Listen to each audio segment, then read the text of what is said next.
Hello everybody, welcome back. Today as well we have got you another video. In this video I'll show you how you can change aura stage in Blox Fruits.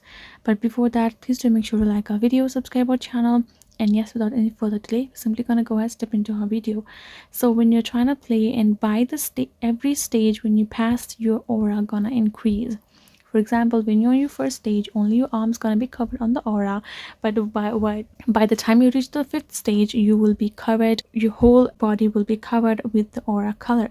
So the thing is, you can actually change your aura color, and that could be simply by accessing the NPC aura edit. Right, once you have access aura editor, which you can find on all of the Bloxies, once you have accessed it, you're gonna simply go ahead, ask him to change your or edit your aura. Simply, let's, for example, if you would like to change it to the stage 1 or stage 2, the only thing gonna change is your aura. It won't change anything else, including your game pattern, because you're still in another stage. So except the color of the aura, nothing gonna change, and it will simply be like that.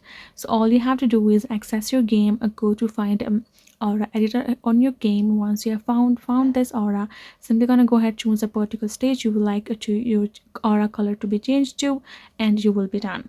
So that is basically the process for you. Hope this video was helpful to you all. Thank you so much for watching, and yes, I'll see you guys in our next video.